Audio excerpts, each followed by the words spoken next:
Selamat datang di Sabar Talks, tempat di mana kisah hidup jadi pelajaran berharga.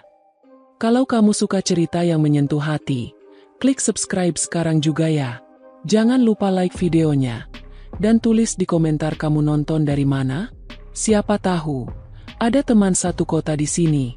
Bab ini melanjutkan kejadian dari cerita yang berjudul Aku Dinikahi Bos Kaya.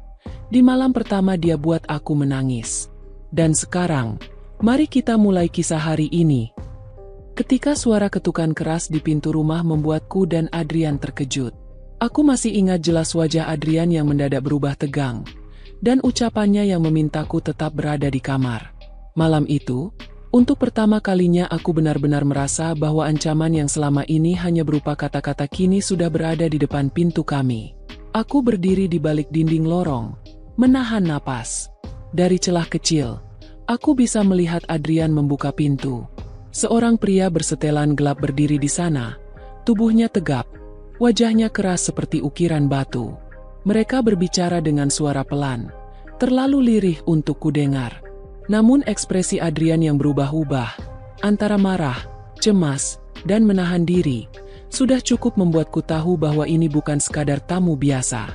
Beberapa menit kemudian, Adrian menutup pintu dengan keras. Langkahnya terdengar cepat menuju ruang kerjanya. Aku kembali ke kamar sebelum ia memergokiku menguping. Pagi berikutnya, aku bangun lebih awal. Adrian sudah bersiap dengan pakaian kerja.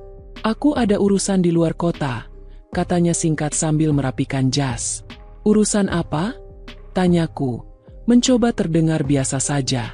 Bukan urusanmu, jawabnya dingin.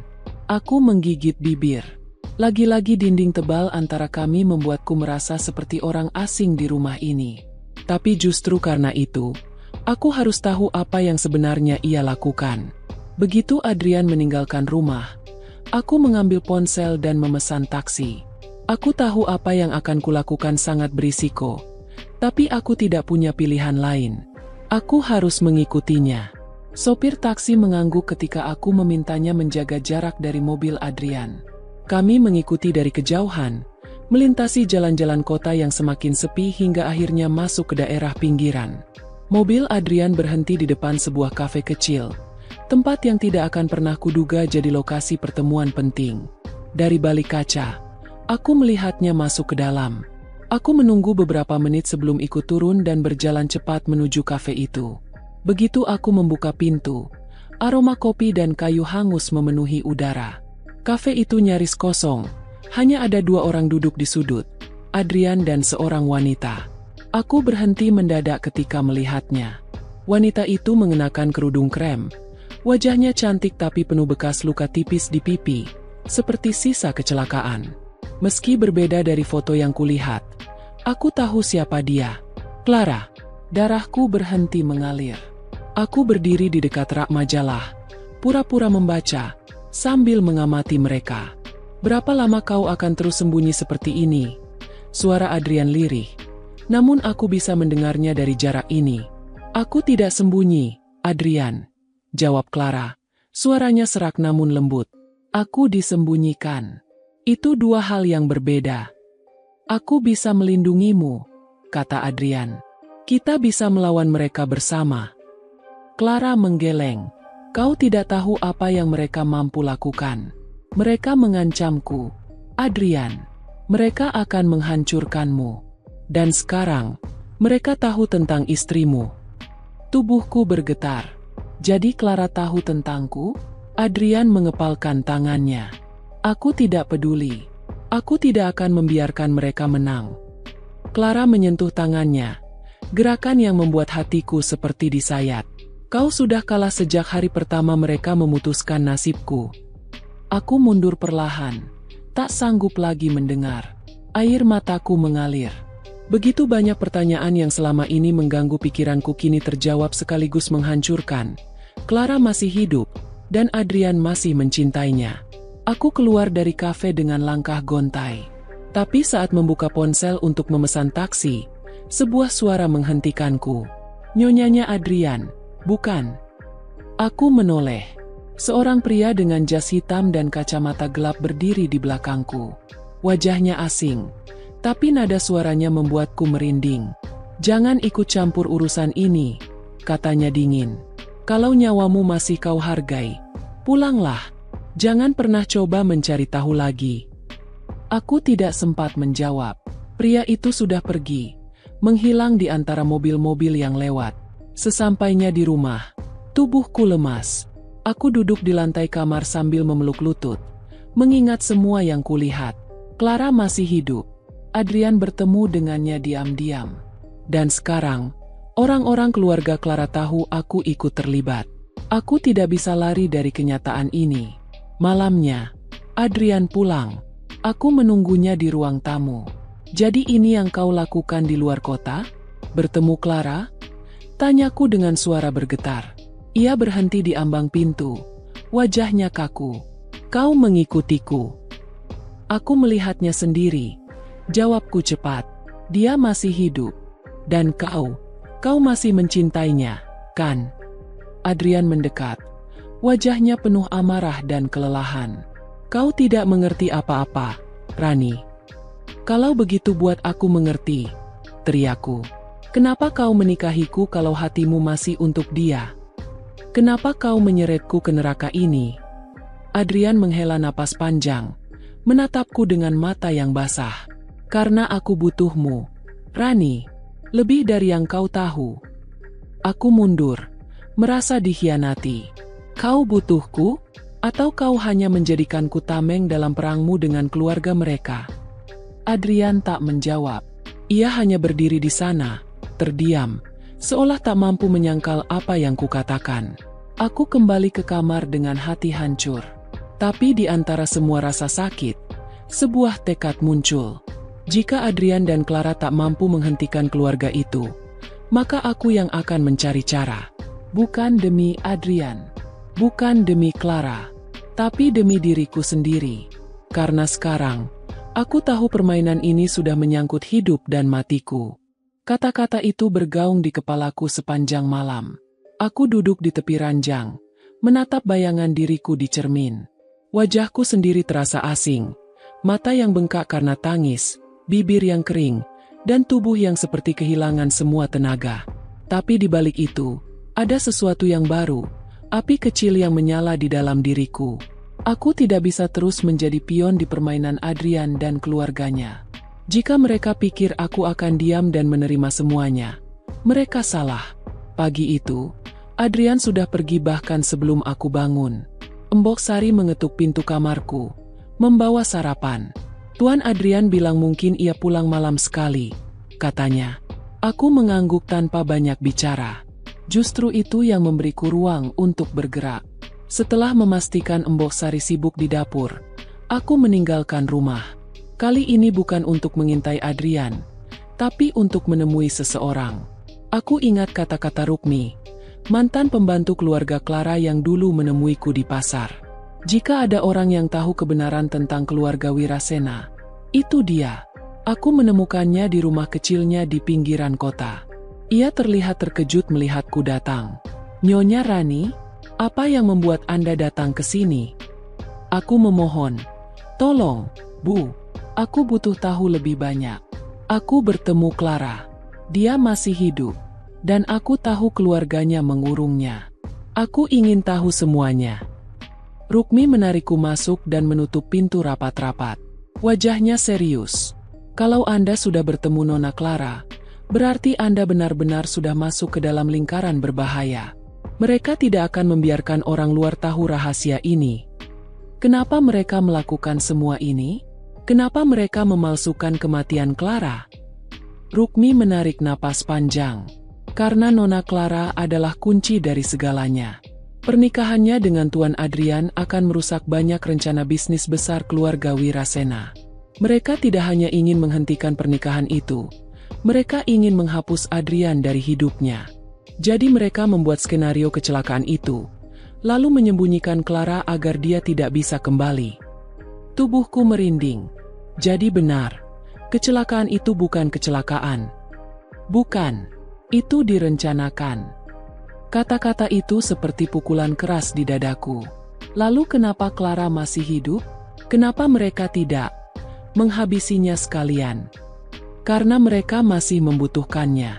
Ada perjanjian warisan besar yang hanya bisa dijalankan jika Clara masih ada. Mereka menyimpannya, seperti pion, sambil membuat semua orang percaya dia sudah mati. Aku menutup mulutku, hampir muntah mendengar fakta itu. Clara bukan hanya korban, dia tahanan. Dan Adrian selama ini hanya berjuang melawan bayangan. Ketika hendak pergi, Rukmi menghentikanku. "Nyonya, berhati-hatilah. Jika mereka tahu Anda tahu sebanyak ini, mereka akan menganggap Anda ancaman." Aku mengangguk, berterima kasih, lalu bergegas pulang. Tapi di perjalanan, aku merasa diawasi. Setiap kali menoleh ke belakang, aku melihat mobil hitam mengikuti dari kejauhan. Aku mencoba mengabaikannya, tapi perasaan itu tak hilang. Setibanya di rumah, aku menutup pintu rapat-rapat dan memeriksa semua jendela. Perasaan diawasi itu terus menghantui. Dan malamnya, saat Adrian pulang, aku langsung menunggunya di ruang tamu. "Aku tahu semuanya," kataku begitu ia masuk. Adrian berhenti di tempat, menatapku dengan wajah yang sulit dibaca. "Apa maksudmu?" "Aku tahu kecelakaan itu direncanakan. Aku tahu keluarganya mengurung Clara demi warisan. Aku tahu mereka ingin menghapusmu dari hidupnya." Rahang Adrian mengeras. Ia berjalan mendekat dengan langkah berat. "Siapa yang memberitahumu?" "Bukan itu intinya." Suaraku meninggi. "Intinya, aku sekarang tahu apa yang kau hadapi. Dan aku ingin tahu rencanamu. Adrian, apa yang akan kau lakukan?" Ia menatapku lama, seperti sedang menilai apakah ia bisa mempercayaiku. "Rencanaku sederhana," katanya akhirnya. "Aku akan mengambil Clara kembali, menghancurkan mereka, dan mengambil kembali hidupku." "Dan aku?" tanyaku lirih. "Apa posisiku di semua ini? Istrimu di atas kertas? Tamengmu? Atau hanya alatmu untuk membuat mereka percaya kau sudah melupakan Clara?" Adrian terdiam. Air mataku jatuh. Jawab aku. "Adrian, apa aku berarti sesuatu bagimu? Atau aku hanya bidakmu dalam permainan ini?" Ia mendekat. Wajahnya hanya beberapa inci dari wajahku. "Kau lebih dari itu," katanya pelan. "Lebih dari yang kau kira." Kalimat itu membuatku bingung. Apa maksudnya? Malam itu aku kembali ke kamar, tapi sulit tidur. Kata-kata Adrian terus menggema. "Lebih dari yang kau kira." Apa artinya? Apakah ia mulai peduli padaku? Atau hanya kata-kata manis untuk membuatku tetap diam? Aku menatap keluar jendela. Di kejauhan, di balik pagar rumah, aku melihatnya, sebuah bayangan. Seseorang berdiri di sana, mengamati. Aku menjerit kecil dan mundur. Siapapun mereka, satu hal jelas, keluarga Wirasena tahu aku tahu terlalu banyak. Dan mereka akan melakukan apa saja untuk membuatku diam. Kalimat itu terus berputar di kepalaku sepanjang malam, mengiringi setiap detak jantung yang terasa semakin cepat. Aku menutup tirai jendela rapat-rapat, tapi bayangan orang yang berdiri di balik pagar itu masih membekas jelas di pikiranku. Mereka tidak hanya mengawasi dari jauh. Mereka mengirim pesan. Aku sudah masuk ke wilayah yang tidak seharusnya. Aku duduk di lantai, punggung bersandar pada ranjang, mencoba menenangkan diri. Tapi suara langkah di lorong membuatku terlonjak. Aku menahan napas sampai suara itu menghilang. Ketakutanku bukan hanya pada keluarga Wirasena, tapi pada kenyataan bahwa bahkan rumah ini tak lagi terasa aman. Keesokan paginya, Adrian sudah bangun lebih awal. Ia duduk di ruang makan dengan koran di tangannya. Wajahnya tenang seperti tidak ada apa-apa. Namun aku tahu, ia selalu tahu lebih banyak daripada yang ia tunjukkan.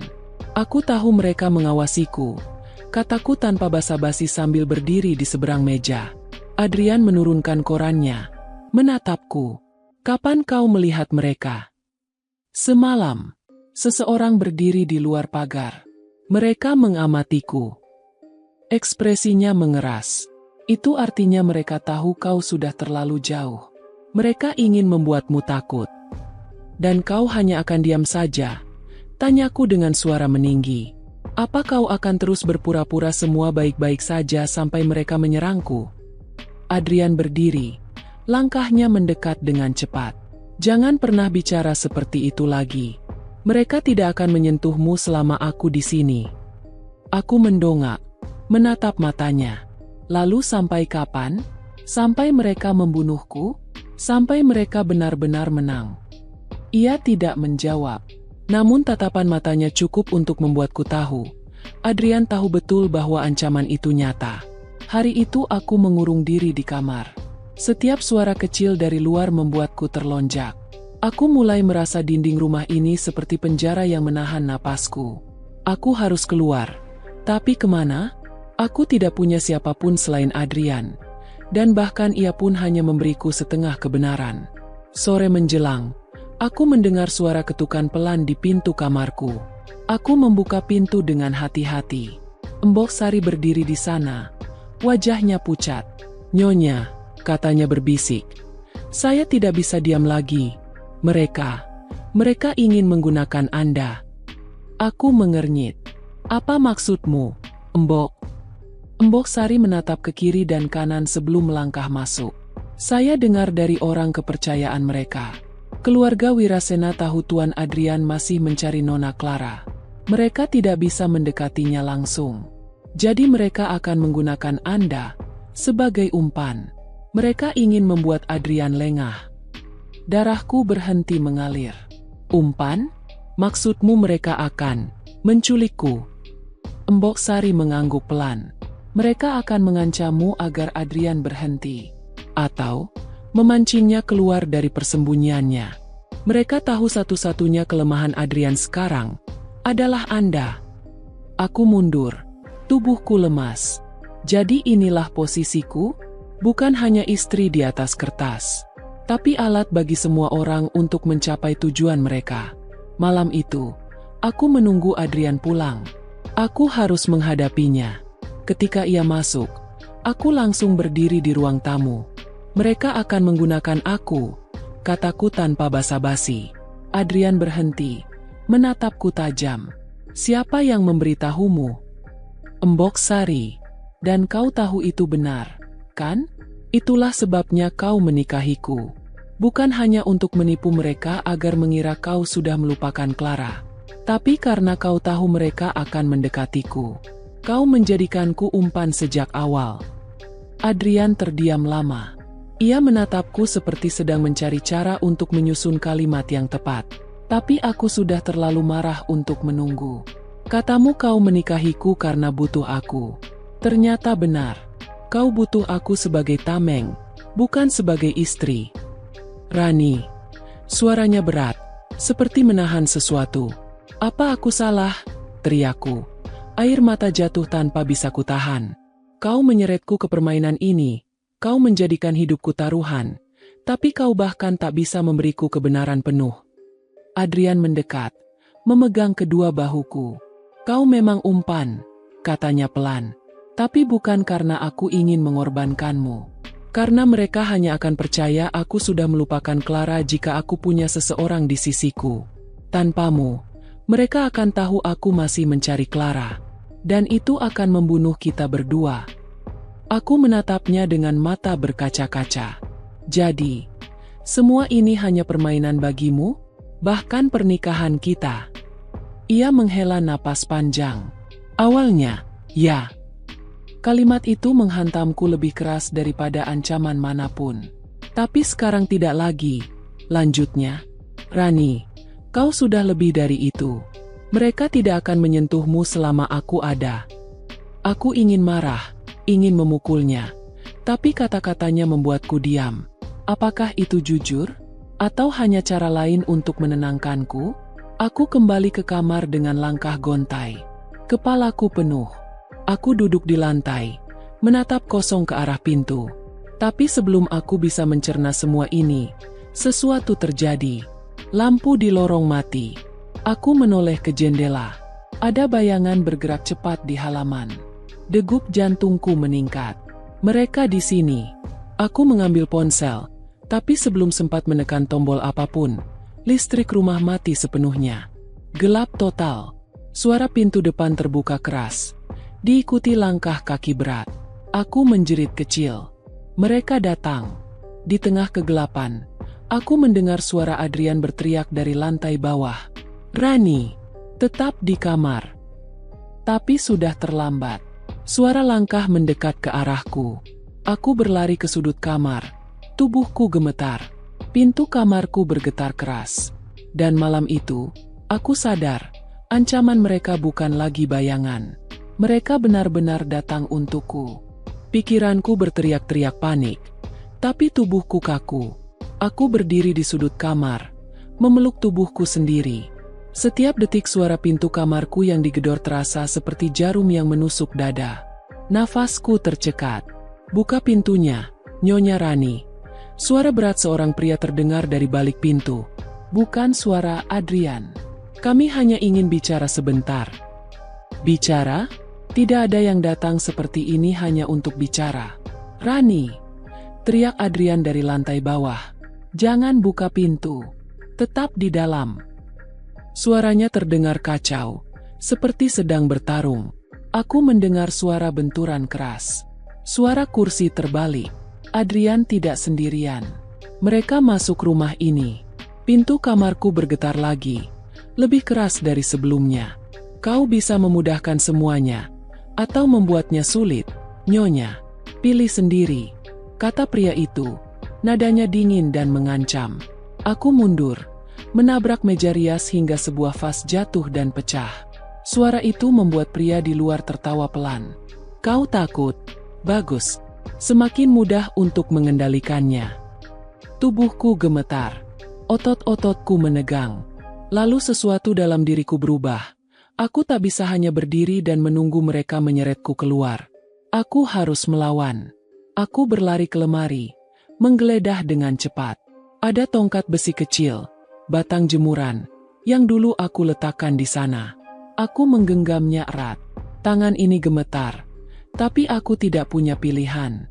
Pintu itu akhirnya jebol. Dua pria bersetelan hitam masuk. Wajah mereka datar. Mata mereka seperti tak punya nurani. Salah satunya mendekat. "Tenanglah, Nyonya. Kami hanya ingin membawa Anda ke tempat yang lebih aman." "Aman?" Kata itu terasa seperti ejekan. "Menjauh dariku," teriakku sambil mengayunkan tongkat. Pria itu tertawa kecil, menangkis dengan mudah. "Kau pikir itu bisa menghentikan kami?" Namun sebelum mereka mendekat lebih jauh, suara letusan keras terdengar dari lorong. Bukan letusan biasa, suara tembakan. Aku terjatuh karena terkejut. Para pria itu langsung menoleh ke arah pintu. Adrian berdiri di sana. Wajahnya penuh amarah, matanya merah. Di tangannya, pistol berasap. "Sentuh dia, dan kalian mati di sini," katanya dengan suara dingin yang bahkan membuatku takut. Suasana membeku. Kedua pria itu saling pandang. Salah satunya melangkah mundur. "Tuan Adrian, ini hanya peringatan. Anda tahu kami bisa datang kapan saja. Anda tahu mereka tidak akan berhenti." "Keluar," kata Adrian. Sebelum aku benar-benar menarik pelatuknya lagi. Kedua pria itu akhirnya mundur, melangkah keluar dengan tenang seolah ini hanya permainan bagi mereka. "Ini belum selesai," kata salah satu dari mereka sebelum pergi. Adrian menutup pintu kamar dan menguncinya. Ia mendekatiku, berlutut di depanku. "Kau terluka?" tanyanya. Suaranya bergetar meski ia berusaha terdengar tegas. Aku menggeleng cepat, masih gemetar. Mereka akan membunuhku." Adrian menarikku ke dalam pelukannya. "Tidak, selama aku hidup, mereka tidak akan menyentuhmu." Aku tidak tahu berapa lama kami berdiam seperti itu. Hanya suara detak jantung kami yang terdengar. Baru kali ini aku merasa Adrian benar-benar bukan sekadar pria dingin yang terjebak dalam dendam, tapi seseorang yang rela menghadapi apapun demi melindungi orang di sisinya. Namun kehangatan itu hanya bertahan sebentar. Adrian melepaskanku, berdiri, dan menatapku serius. "Kita tidak bisa tinggal di sini. Mereka sudah tahu terlalu banyak. Mulai malam ini, kita pindah ke tempat yang lebih aman." "Kemana?" tanyaku pelan. Tempat yang bahkan mereka tidak tahu. Aku sudah menyiapkannya lama sebelum semua ini terjadi. Aku mengangguk. Aku tidak punya pilihan lain selain percaya. Perjalanan malam itu terasa panjang. Adrian mengemudi dengan tenang, tapi matanya selalu memeriksa kaca spion. Jalanan kosong membuat semuanya terasa seperti mimpi buruk yang terlalu nyata. Kami tiba di sebuah rumah kecil di pinggir hutan. Dari luar terlihat sederhana, tapi begitu masuk aku melihat interiornya sudah lengkap, dengan peralatan modern dan sistem keamanan yang jelas dipasang dengan rencana matang. "Ini rumah aman," kata Adrian. "Tidak ada yang tahu kita di sini. Setidaknya untuk sementara." Aku duduk di sofa, masih mencoba memproses semua yang terjadi. Adrian mengambil selimut, menaruhnya di pundakku. "Rani," katanya pelan, "aku berjanji, aku akan mengakhiri semua ini. Mereka tidak akan mengganggumu lagi." Aku menatapnya, mencoba membaca kejujuran di matanya. "Apa maksudmu mengakhiri semua ini?" Ia menatap jauh, seperti memandang sesuatu yang hanya ada di pikirannya. "Aku akan menyerang balik. Tidak ada lagi bertahan. Mereka sudah melangkahi batas." Aku menggenggam tangannya. "Kalau kau melakukan itu, kau juga akan dalam bahaya." Ia menoleh, menatapku dalam-dalam. "Aku sudah dalam bahaya sejak hari mereka mengambil Clara dariku. Bedanya sekarang, aku tidak akan diam." Malam itu aku tidak bisa tidur. Bayangan dua pria yang hampir menyeretku pergi terus menghantuiku. Tapi di antara rasa takut itu, ada sesuatu yang menggangguku. Cara Adrian memelukku tadi. Cara ia menatapku seolah aku bukan hanya umpan atau tameng dalam rencananya. Mungkin aku memang awalnya hanya bagian dari permainannya. Tapi sekarang, aku bisa merasakan bahwa aku sudah menjadi bagian dari sesuatu yang lebih besar. Mungkin bahkan bagi hatinya. Aku memejamkan mata, mencoba tidur di tengah keheningan rumah aman ini. Tapi satu hal jelas, malam ini, permainan berubah. Dan mulai sekarang, bukan hanya mereka yang memburu kami. Adrian akan memburu mereka balik. Kata-kata itu terngiang di kepalaku semalaman. Di rumah aman yang sunyi ini, aku mendengar setiap suara, desir angin di luar, derit kayu, bahkan detak jantungku sendiri yang berdegup tak karuan. Ketakutan memang masih menghantui, tetapi ada hal lain yang kini lebih kuat dari itu. Rasa ingin tahu. Sejak awal aku terjebak di tengah konflik ini tanpa pilihan. Namun kini, aku sadar, aku berada di garis akhir permainan. Adrian tidak lagi hanya bertahan. Dia akan menyerang. Dan itu berarti segalanya akan berubah. Untuknya, untukku, dan mungkin, untuk Clara. Pagi menjelang. Adrian berdiri di dapur kecil, menyiapkan secangkir kopi. Wajahnya tampak segar, tapi matanya tetap memancarkan ketegangan. Ia tahu apa yang akan ia lakukan hari ini mungkin membawa akhir. "Kau tidak tidur semalaman," kataku sambil duduk di kursi di seberangnya.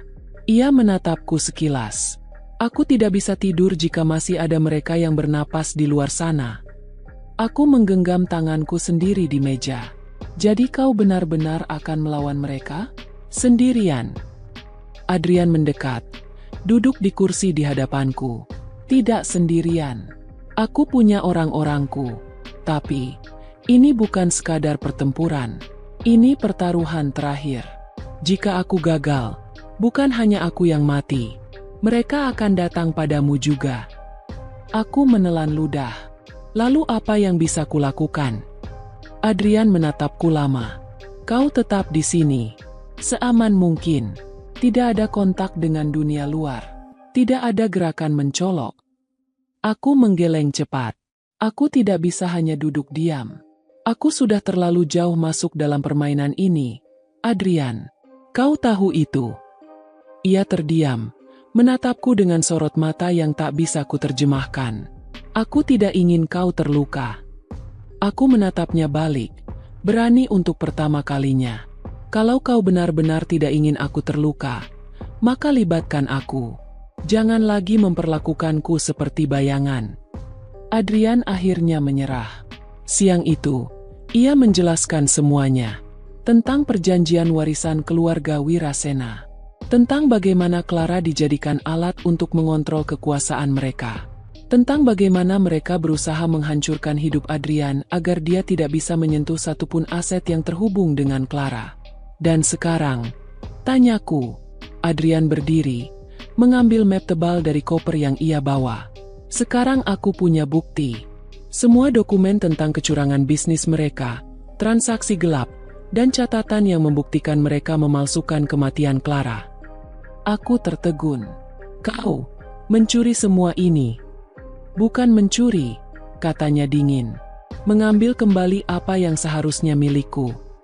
Aku menatap map itu lama. Ini bukan sekadar dokumen. Ini bom yang bisa menghancurkan mereka, atau menghancurkan kami jika jatuh ke tangan yang salah. Sore menjelang, Adrian menerima telepon dari seseorang. Dari nada bicaranya, aku tahu itu orang kepercayaannya. Semua sudah siap, katanya singkat sebelum menutup telepon. Ia mengambil jaketnya. Aku harus pergi. Aku berdiri.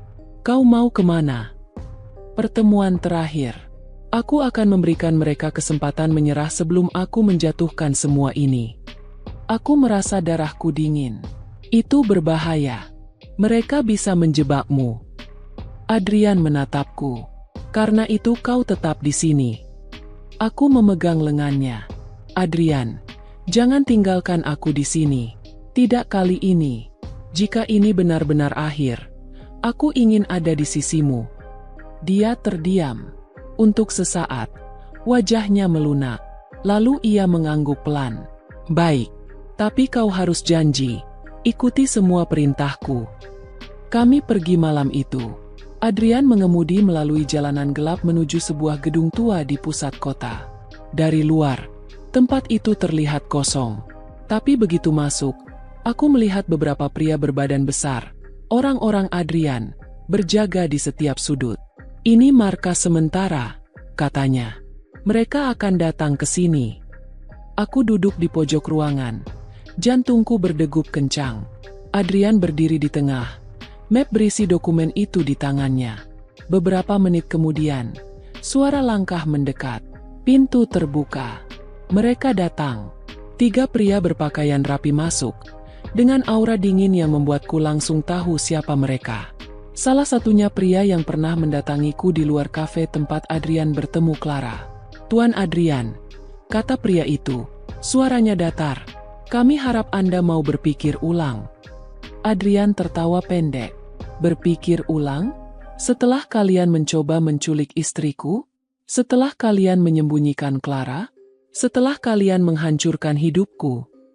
Pria itu menghela napas. Kami tidak ingin ini menjadi kotor. Sudah kotor sejak kalian memalsukan kematian Clara, jawab Adrian sambil melempar map ke meja. Itu semua bukti. Jika sesuatu terjadi pada aku atau Rani, semuanya akan tersebar. Bisnis kalian, keluarga kalian, reputasi kalian, hancur. Ruangan menjadi hening. Ketegangan menempel di udara seperti kabut tebal. Apa yang kau inginkan? Tanya pria itu akhirnya. Clara, jawab Adrian singkat. Bawa dia padaku. Dan kita selesai. Pria itu menatap Adrian lama, lalu menoleh ke arahku. Dan istrimu? Dia tetap di sisimu meski tahu kau masih mencintai wanita lain. Darahku berdesir. Kata-kata itu menusuk. Tapi aku tetap diam. Adrian berdiri di depan. Tubuhnya menjadi perisai di antara mereka dan aku. Urusi urusanmu dengan aku. Rani tidak ada hubungannya. Pria itu tersenyum tipis. Kau salah. Sejak kau menikahinya, dia jadi bagian dari permainan ini. Aku melihat tangan pria itu bergerak ke dalam jasnya. Semuanya terjadi begitu cepat. Dor! Suara tembakan menggema. Aku menjerit. Salah satu orang Adrian menubrukku, menjatuhkanku ke lantai untuk berlindung. Adrian bergerak cepat, menodongkan pistolnya. Ruangan itu berubah jadi kekacauan. Pria itu melarikan diri ke arah pintu, diikuti anak buahnya. Adrian menoleh padaku. Matanya liar. Rani, pergi sekarang. Aku tidak akan meninggalkanmu. teriakku. Ini bukan waktunya debat. Aku mematung, tubuhku gemetar. Tapi dalam hatiku, aku tahu, apapun yang terjadi malam ini akan mengubah hidup kami selamanya. Dan di sanalah aku sadar, ini bukan lagi sekadar soal Adrian atau Clara. Ini soal hidup dan mati. Soal apakah kami bisa keluar dari permainan kotor keluarga Wirasena, atau terkubur di dalamnya. Bau mesiu masih tercium di udara. Malam itu, suara tembakan di gedung tua terus terngiang di telingaku. Semua terasa buram, teriakan Adrian, suara langkah-langkah berat, hingga tubuhku yang diseret ke lorong belakang oleh salah satu orangnya untuk berlindung. Ketika aku kembali ke ruangan, Adrian sudah berdiri di tengah, tubuhnya berlumur keringat, napasnya terengah-engah. Map berisi dokumen itu masih aman di tangannya.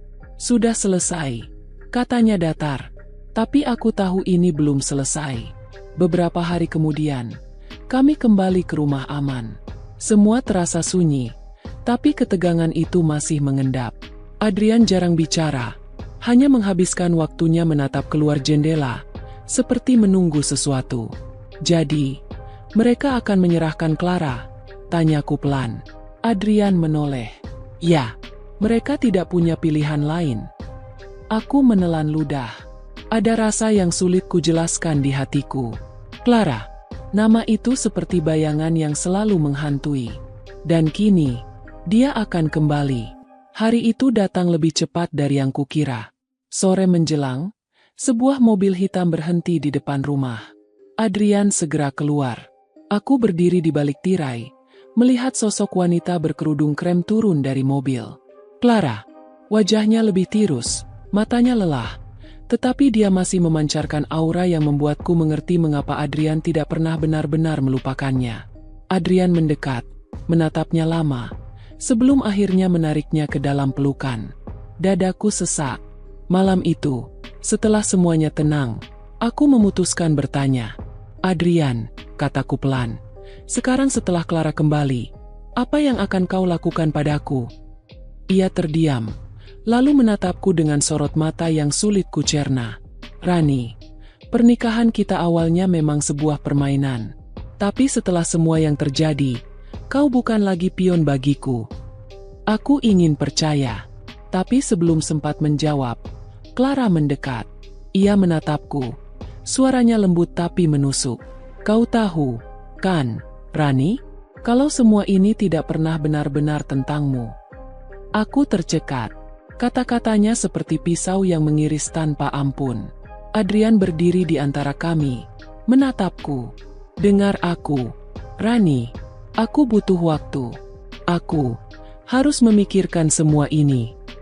Dan disitulah aku sadar, aku hanya akan menjadi pilihan kedua di hidupnya. Malam itu aku mengemas pakaianku. Bukan karena aku kalah, tapi karena aku tahu, dalam permainan ini, aku harus menyelamatkan diriku sendiri. Ketika Adrian terlelap di kursi ruang tamu, aku meninggalkan sebuah surat di meja. Terima kasih karena sudah melindungiku. Tapi aku tidak bisa hidup di tengah cinta yang bukan untukku. Semoga kau menemukan kebahagiaanmu, entah itu bersamanya atau tanpaku. Aku menutup pintu dengan pelan, melangkah ke dalam kegelapan malam dengan hati yang hancur namun ringan. Dan untuk pertama kalinya sejak semuanya dimulai,